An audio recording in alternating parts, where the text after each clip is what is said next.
Enggak. Assalamualaikum warahmatullahi wabarakatuh. Selamat berjumpa kembali dengan channel YouTube.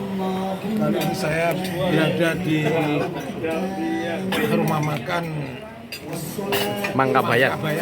Surabaya. Saya dalam rangka untuk liputan acara buka bersama istri di rumah makan ini, dan di sini membahas tentang persiapan Kompersab Surabaya, juga membahas tentang ceramah dari Dr. Sadim. Sebaik apakah ceritanya berikut ini. Wassalam beserta keluarga, kerabatnya dan para pengikut beliau, termasuk kita sampai nanti di akhir zaman. Amin ya rabbal alamin. Oke, langsung saja ya karena waktunya juga mepet. Saya dulu masih ingat ungkapan begini, Prof. Mensana in corpore sano. Artinya adalah di dalam akal yang sehat maka terletak jasmani yang sehat. Tapi di sisi lain banyak juga yang mengatakan bahwa rohani yang sehat terletak jasmani yang sehat atau sebaliknya. Persoalannya adalah apakah betul orang yang akhlaknya akalnya sehat, rohaninya sehat, kemudian jasmaninya sehat, atau sebaliknya ada orang yang mengatakan bahwa jasmaninya sehat kemudian rohaninya sehat, belum tentu juga. Fakta dan realita sampai sekarang banyak orang yang secara jasmani tidak sehat tetapi rohaninya sehat. Profesor, doktor barangkali ya, kalau nggak salah Gus Dur, beliau itu secara jasmani tidak begitu sehat tapi rohaninya sehat. Faktanya apa? Dia mampu menjadi ketua PBNU dan sekaligus dia mampu menjadi presiden. Itu membuktikan bahwa rohaninya dia adalah sehat. Dalam tabi'in, di era tabi'in juga ada yang disebut Imam Busiri yang sekarang syairnya terus diperdengarkan bagi kaum muslimin terutama orang NU di daerah-daerah pesisir sampai sekarang. Maulaya sholli wa sallim daiman abada ala habibika khairil khalqi kullihim. Panjenengan tahu latar belakang Imam Busiri? Beliau ini secara fisik cacat, lumpuh beliau. Dia lumpuh pada saat dia tidur bermimpi ketemu Nabi, kemudian diberikan burdah, jaket burdah tadi. Kemudian setelah itu dia bangun, ternyata apa yang terjadi? Dia bisa jalan, padahal dia lumpuh. Dia lumpuh. Sehingga syair burdah ini dibuat untuk menunjukkan bahwa orang yang jasmaninya belum tentu sehat tetapi rohaninya sehat. Konon syair burdah ini sampai dikirim ke Timur Leng. Timur Leng sekarang makamnya ada di Uzbekistan atau di Samarkand, dekat dengan makamnya satu kota dengan Imam Bukhari. Imam Bukhari bukan di sana. Begitu juga konteks sebaliknya, ada orang yang rohaninya tidak sehat tapi jasmaninya sehat. Maling, koruptor, semua ini kan jasmaninya sehat tapi rohaninya tidak sehat. Sedangkan di sisi lain Allah, hakikat ajaran agama Allah ini adalah meminta, menuntut agar menyatukan dua hal tersebut, sehat spiritualnya juga sehat jasmaninya, dunianya juga sekaligus akhiratnya, dua-duanya. Makanya dikatakan oleh Allah, wabtaghi fi ma ataqallahu daral akhirah wala tansa nasibaka minad dunya. Artinya apa? Kita harus sukses di dunia dan sekaligus sukses di akhirat. Mbah-mbah kita dari dulu ini Prof. Ahmad Wajim, sering saya dengar mbah saya itu, "Le awakmu sukses, gak sukses di dunia ora apa-apa tetapi sukses sampeyan masuk masuk surga." Itu konsep orang dulu. Sebenarnya tidak salah karena spirit untuk orang-orang yang mengalami kesusahan hidup itu. Tapi kita sebagai generasi milenial harus kita balik. Kita harus sukses di dunia dan sekaligus sukses di akhirat. Sebab kata Nabi, kata al-fakru ayakuna kufra. Orang yang kufra, orang yang fukara, masakin itu dekat sekali dengan kekufuran. Maka kita tidak boleh kita menjadi orang yang fukara wal masakin, kita harus menjadi orang yang sukses. Nah, Saudaraku, sahabat-sahabatku yang senantiasa dirahmati oleh Allah Subhanahu wa taala, maka oleh sebab itu kita harus memiliki kecerdasan intelektual dan sekaligus memiliki kecerdasan spiritual. Kecerdasan intelektual dipergunakan dalam rangka untuk membangun peradaban, supaya kita punya peradaban, atau dipakai untuk membangun, atau untuk paling tidak untuk membangun ekonomi kita. Tapi di sisi lain kita harus punya kecerdasan spiritual, karena kecerdasan spiritual itu adalah alat sarana dalam rangka untuk membangun hubungan kita dengan Allah Subhanahu wa taala. Tidak hanya cukup kecerdasan intelektual, apalagi tolak ukurnya hanya pangkat, jabatan, gelar, dan seterusnya. Maka kecerdasan spiritual adalah kecerdasan yang digunakan untuk membangun kehidupan di dunia sekaligus berpengaruh dalam kehidupan di akhirat nanti. Al-qaisu man kana nafsahu wa amila lima ba'dal maut. Orang yang cerdas itu adalah orang yang mampu menahan hawa nafsu sekaligus beramal untuk kehidupan setelah akhirat nanti. Untuk beramal untuk kehidupan setelah kematian. Artinya akhirat. Ini berarti dua-duanya harus kena. Maka oleh sebab itu berdasarkan definisi pengertian yang sudah kami sampaikan tadi, monggo Mas Arif ya. Maka berdasarkan pengertian tersebut, maka bisa disimpulkan orang yang memiliki kecerdasan, baik yang intelektual maupun kecerdasan spiritual, maka di dalam hidupnya ini berorientasi kepada kebaikan. Konsekuensi berorientasi kepada kebaikan, maka dalam hidupnya dia selalu mengutamakan kebaikan. Dia selalu menjalankan syariat Allah Subhanahu wa taala, tidak menyimpang dari maqasid syariah, selalu dalam koridor hukum Allah. Makanya orang cerdas seperti itu. Kalau dibuat rumusan, maka rumusan yang pertama adalah orang yang memiliki kecerdasan intelektual dan spiritual adalah orang yang memiliki orientasi kebaikan, kejujuran dan kebenaran. Alaikum bisidqi fa inna sidqa yahdi ilal birri wa innal birra yahdi ilal jannah. Kata Rasulullah, diwajibkan kalian untuk berkata benar, berkata jujur, berkata baik. Sebab kebenaran, kejujuran, kebaikan akan membimbing kepada kebajikan, dan kebajikan akan mengarahkan untuk menuju surga Allah Subhanahu wa taala. Berarti kontennya kebaikan. Toh kebaikan itu juga diperintah oleh Allah, termasuk diperintah oleh Nabiullah Muhammad SAW. Misalkan di dalam Al-Quran surah Al-Ahzab, ya ayyuhalladzina amanu taqullaha wa qulu qawlan sadidan yuslih lakum a'malakum wa yaghfir lakum dzunubakum wa may yuti'illah wa rasulahu faqad faza fawzan azima. Poinnya adalah diminta oleh Allah agar kita berkata dengan jujur, kebenaran dan kebaikan. Poin dari makna itu panjang soalnya kalau dimaknai. Begitu juga yang disampaikan oleh Nabiullah Muhammad, innallaha katabal ihsan ala kulli syai'in. Sesungguhnya kita diperintah oleh Allah untuk berkata baik dan benar. Karena apa? Karena kebenaran, kebaikan yang kita lakukan, baik untuk dilakukan untuk diri kita maupun terhadap orang lain, itu hakikatnya adalah untuk kita sendiri. Allah menyampaikan kepada kita, in ahsantum li anfusikum wa in asatum falaha. Kebaikan yang Anda lakukan terhadap orang lain itu hakikatnya adalah kebaikan untuk dirimu. Kejahatan yang Anda lakukan terhadap orang lain itu sebenarnya kejahatan untuk dirimu sendiri. Tinggal tunggu waktulah.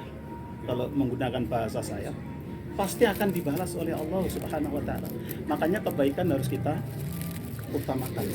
Itu bagi orang yang memiliki kecerdasan pertama. Yang kedua, rumusannya kedua, orang yang memiliki kecerdasan baik intelektual maupun kecerdasan spiritual, kehidupan di dunia ini orientasinya adalah kemanfaatan diri kita kepada orang lain. Punya tenaga pikiran dimanfaatkan untuk orang lain. Punya harta benda juga harus dimanfaatkan, sebagian harus kita sampaikan, berikan kepada orang lain. Karena harta benda yang kita miliki itu sebenarnya bukan hak kita, karena ada juga hak orang lain. Wa fi amwalihim haqqul lisaili wal mahrum. Kata Allah dalam Al-Quran, harta benda yang Anda miliki ada hak bagi fuqara wal masakin. Ada satu peristiwa ini, sahabat-sahabatku. Di era Umar bin Khattab itu ada seorang yang kaya raya, kemudian lapor kepada Umar bin Khattab itu, wahai Amirul Mukminin, saya mau lapor minta keadilan. Memangnya kenapa engkau? Rumah saya habis kemalingan. Mana malingnya? Mungkin begitu ya, karena Umar itu orangnya kan tegas. Mana malingnya? Itu menurut saya itu. Ini wahai Amirul Mukminin, minta diadili katanya. Kemudian ditanya, wahai fulan, betulkah kamu mencuri? Ini betul jawabnya, iya betul. Kenapa kamu mencuri? Itu Umar ya. Kenapa kamu curi? Kemudian orang ini menjawab, wahai Amirul Mukminin, saya mencuri karena saya tahu orang ini tidak pernah melakukan sedekah, tidak pernah berzakat. Sedangkan di dalam harta benda yang dia miliki itu adalah hak untuk saya, ada hak untuk saya. Maka saya curi. Tapi jangan ditiru ya di sini ya, nanti pencuri. Mencuri atas nama kayak itu tadi tidak boleh. Saya dimarahi gara-gara Pak Sadin. Itu ya. Akhirnya siapa yang dipenjara? Bukan orang yang mencuri, yang dipenjara Umar adalah orang yang kaya raya itu, karena dia tidak pernah melakukan sedekah. Sedangkan negara yang dasarnya ada agama, pasti dia akan mengutamakan, berarti dia punya kesalahan. Itu yang pertama. Kemudian kalau kita punya ilmu juga harus bermanfaat untuk orang lain. Khairun nas anfa'uhum linnas. Sebaik-baik kalian adalah ilmu, adalah bermanfaat untuk orang lain, termasuk kita punya ilmu. Khairukum man ta'allama al-Qur'an wa 'allamahu. Kata Nabi, sebaik-baik kalian adalah belajar Al-Qur'an sekaligus mengajarkan Al-Qur'an. Ilmu berarti. Jangankan kita kok punya ilmu, belajar ilmu saja kita sudah mendapatkan keistimewaan dari Allah. Man kharaja fi talabil ilmi fa huwa fi sabilillah hatta yarji. Barang siapa keluar rumah untuk menuntut ilmu, maka orang itu dikatakan oleh Nabi, dia adalah orang yang berada di jalan Allah. Man kharaja fi talabil ilmi fa huwa fi sabilillah hatta yarji. Sampai nanti dia pulang. Berarti dia termasuk di jalan Allah Subhanahu wa taala. Masuk dalam kategori jihad fi sabilillah. Maka menuntut ilmu itu menjadi penting. Kalau yang kedua, kalau kita kepengen menjadi orang yang derajatnya tinggi juga harus berilmu. Yarfa'illahu alladziina aamanu minkum walladziina utul ilma darajat. Orang yang akan diangkat derajatnya oleh Allah, satu beriman kepada Allah, yang kedua punya ilmu.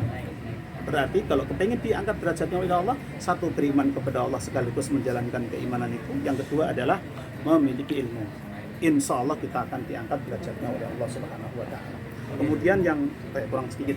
Kemudian yang ketiga, orang yang memiliki kecerdasan intelektual dan kecerdasan spiritual, maka orientasi hidupnya adalah selalu bersyukur kepada Allah Subhanahu wa taala. Apa makna syukur? Syukur maknanya adalah meyakini, membenarkan bahwa segala anugerah nikmat itu datangnya dari Allah Subhanahu wa taala. Maka oleh sebab itu konsekuensi dari itu adalah ketika kita beribadah juga harus semata-mata karena Allah Subhanahu wa taala. Yang pertama syukur, yang kedua adalah menggunakan lesan, menggunakan lidah ini. Lidah harus dipergunakan dalam rangka untuk mengagungkan asma Allah, mensucikan nama Allah Subhanahu wa taala, termasuk dipergunakan untuk mengatakan sesuatu yang baik, karena Allah melarang kita berkata dengan kata-kata yang tidak baik. Kalau dalam surat Al-Mu'min, qad aflahal mu'minun alladzina fi sholatihim khashi'un walladzina hum anil lagwi mu'ridin. Allah melarang kita berkata dengan kata-kata yang tidak berguna, tidak bermanfaat untuk kita semua. Maka oleh sebab itu kita harus berkata dengan baik. Yang ketiga, syukur yang ketiga adalah syukur menggunakan anggota badan. Badan semua ini milik Allah. Makanya kenapa orang Islam tidak boleh bunuh diri? Karena ini milik Allah ini. Ini titipan semua ini. Jangankan harta benda, ruh ini, jasad ini milik Allah. Makanya Islam tidak boleh bunuh diri, tidak boleh bunuh diri. Di Belanda boleh loh bunuh diri, legal di sana. Karena saya ngajar di Fakultas Kesehatan, itu boleh Belanda itu. Misalkan ini nggak sembuh-sembuh, kemudian pasien minta dikasih diracun, itu boleh, betul boleh. Sepanjang sepengetahuan yang si pasien ini. Itu artinya apa? Berarti orang sana itu ini milik mereka. Tapi kalau kita sebagai seorang muslim, semua ini milik Allah, maka kita tidak boleh bunuh diri. Jangan bunuh diri. Enggak boleh itu ya. Sangat dilarang oleh Allah Subhanahu wa taala, tidak boleh. Karena ini milik Allah, maka semua yang ada di tubuh ini harus dipergunakan sesuai yang dikehendaki Allah. Mata melihat sesuatu yang baik sesuai dengan kehendak Allah. Tangan dipakai untuk mengambil, tentu mengambil sesuatu yang baik sesuai yang dikehendaki Allah. Kaki berjalan untuk menuju kebaikan juga karena dikehendaki oleh Allah Subhanahu wa taala. Pendek kata, semua itu harus bermanfaat. Pendek kata, semua itu harus sesuai yang dikehendaki Allah Subhanahu wa taala. Kadang-kala kan kita sendiri yang melakukan, padahal Allah tidak menghendaki mencuri dan seterusnya, itu adalah tidak dikehendaki oleh Allah Subhanahu wa taala. Kemudian yang ketiga, yang terakhir kalau masih ada waktu, orang yang memiliki kecerdasan intelektual spiritual, maka orientasi hidupnya adalah selalu berbuat sabar. Sabar dalam Al-Quran tidak kurang dari 100 kali Allah sebutkan. Monggo nanti dicek, insya Allah 100 lebih sedikit. Mananya apa?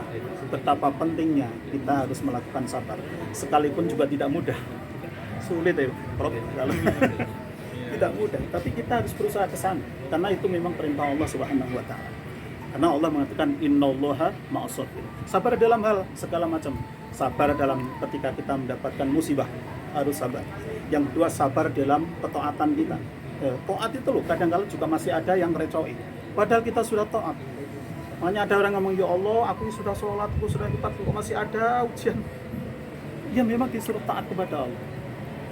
Yang terakhir adalah sabar di dalam menjauhi kemaksiatan kita, karena di sekitar kita itu banyak kemaksiatan dan sekarang. Oke, sampai di sini langsung kita doa ya. Bismillahirrahmanirrahim. Al-Fatihah. Bismillahirrahmanirrahim. Ya Allah wa malaikatahu yusholluna 'alan nabiy ya ayyuhalladzina amanu shallu 'alaihi wa sallimu taslima. Allahumma shalli wa sallim wa barik ala sayyidina wa sallim rabbana tabaraka wa ta'ala bi sahabati wa sallam. Alhamdulillahirabbil alamin. Allahumma rabbana taqabbal minna salatana wa siyamana wa ربنا اغفر لنا ولوالدينا وارحمنا كما ربونا ربنا هب لنا من ازواجنا وذرياتنا قرة اعين واجعلنا للمتقين اماما اللهم ربنا آتنا في الدنيا حسنة وفي الآخرة حسنة وقنا عذاب النار صلى الله عليه وسلم سبحان ربك رب العزة عما يصفون والسلام على المرسلين والحمد لله رب العالمين.